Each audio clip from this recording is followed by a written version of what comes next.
Peace and blessings. This is Rayesa Gheewala, the Divorced Muslimah Coach, here today for Check-In Tuesday. I'm at an airport here actually waiting for my next flight, so I thought I would hop on here before the day is gone and dive deep into a question that I received. And I thought I would share here on one of our Check-In Tuesdays how we can break this topic down. This is a common worry or concern of women and how they're going to move forward. So this particular person asked the question of, how do I learn how to value myself? How do I navigate trying to meet someone new and have my past experience be something that I can learn from rather than it's keeping me stuck and holding me back? So let's break this down into a couple of different points here. Number one is learning how to value myself, which comes from reflection, especially after you've had a loss in your marriage. You're going through a big life change. And this is one of the modules, it's actually module 2 in my course, Reinventing Yourself After Divorce, right? So first question is, where does your value and your worth come from? As we're reflecting and as we want to really be conscious about valuing yourself, ask yourself, where does your value come from? Is it inherent? Is it achieved? Is it, where do you look for it, right? Is it something that you need to do? Is it dependent on the way you look? Is it dependent on what you've achieved, on your status, right? It's really understanding those things. And most of the time in society, we're taught that it's dependent on how good enough we are, what type of a person we are. But you know what? What I really break down in this course is that it's already inherent within you, right? And that you are never, ever, ever going to find it in anything external. You're never going to find it in a relationship, or how others perceive you, or how you look to the public. And it's really quite ironic because how we view ourselves and speak to ourselves and treat ourselves is how others follow suit. That's the order. And we are trained and taught that our value and our worth and how we see ourselves is based on how others see us. And it doesn't work that way. That's not how the formula goes. The formula is, how are you showing up with yourself first? Because that's the energy that you're putting out, and that is what those type of people are attracted to, right? The people who are going to value you, they are attracted to you because of how you value and treat yourself. So, getting back to how it is internal. It's nothing, and you will never find it on the external. And it actually comes from, this is part of healing, it comes from a space of self-love. And how are we to access this unconditional, abundant self-love? Like, what source are we tapping in for this unconditional self-love? Where are we accessing that? Where does that come from, right? That ultimate, never-ending source. Again, it is not outside of yourself. It is within, right? Because you can't be something or give off something type of energy that you don't have yourself. So where are you getting it from, right?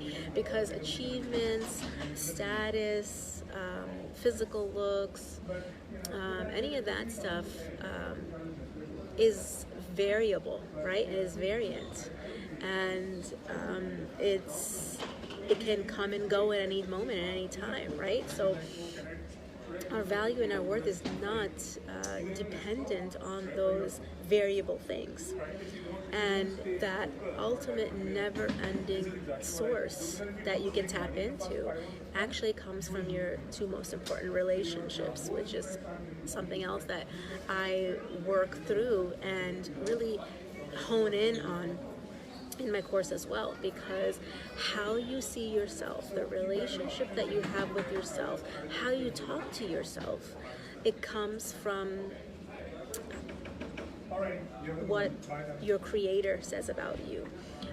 Your potential, your existence, your honor, your dignity, your worth, your value, all of that comes from your creator, right? We can't look to others for all of that. We have to look to our creator, the one who created us and validated us and dignified us and honored us for all of that. So those are your two most important relationships, with yourself and then with your creator, with Allah. So getting to know yourself, understanding yourself, accepting and loving all parts of yourself, that perfectly flawed, divinely created you.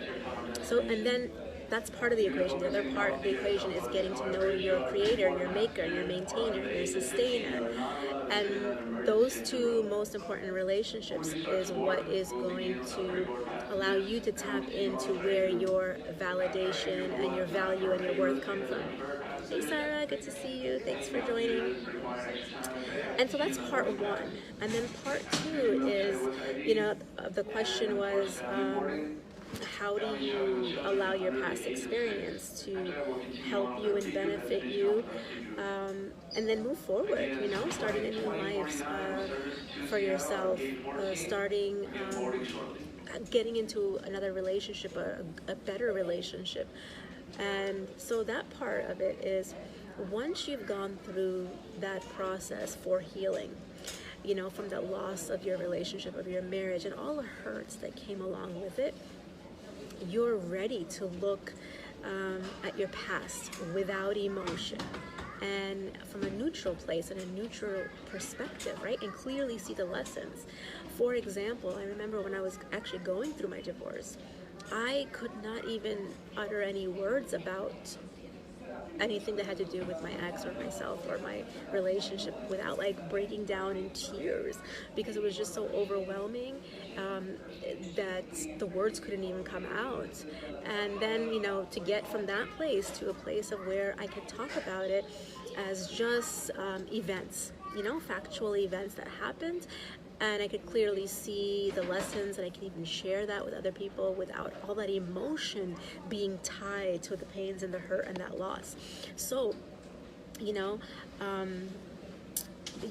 no longer attaching meaning to it, and it doesn't become personal. It just becomes lessons learned, just like any other past experience that you have had that you took away lessons from. So, and in order to do this, you have to be honest with yourself on this journey and this process, about yourself and about your flaws and about what you want to change about yourself, right? Because it's not about just getting out of one relationship and going into the other. You have to have that period of healing, of reflection, of how you want to evolve from this experience, meaning that you cannot just repeat. You cannot just take the same person and go into another relationship, because then you're going to have the same results and a lot more heartache and pain. So as that healing process goes through, hey Mina, good to see you. So, let me know if this is resonating with you, if this is something that you'd like to know more about. If you would like to join my course, I'm going to post a link below to access and join that. But these are all modules that I go into depth in order to have the healing process, in order to confidently know without a shadow of a doubt where your value and your worth comes from within yourself, without having to hear it from someone else, or without having to be told, right? And so, once you start that healing process and you evolve, then you can start becoming the person who will attract the man that you are looking for, the relationship that you want to be in, right? You will attract a different caliber of man because you're a better version of yourself and you've evolved. And so what type of a woman is the man that you want looking for? And is that you? Are you that person? And so you need honesty for this, right? And get your ego out of the way. So that's exactly what, one of the things that we focus on is identity and reinventing yourself after divorce. Hey Amina, good to see you in my course that's coming up, right? And so I hope that answers the questions. Let me know if you have other questions based on what I said and how I broke down this question. And so I'm going to post a link below about my upcoming course called Now That It's Just You, Reinventing Your Life After Divorce. And the 3 topics I'm going to be talking about is loneliness, overcoming loneliness, identity, how to reinvent yourself. And then number 3 is divorce stereotyping and conquering your emotions. So thanks for joining me, guys. I gotta run because I gotta go catch my flight. But it was good to see you and connect with you. Leave me your takeaways here from our talk and our time today, and I'll come back and take a look at it and connect with you and respond. Take care. Peace and blessings.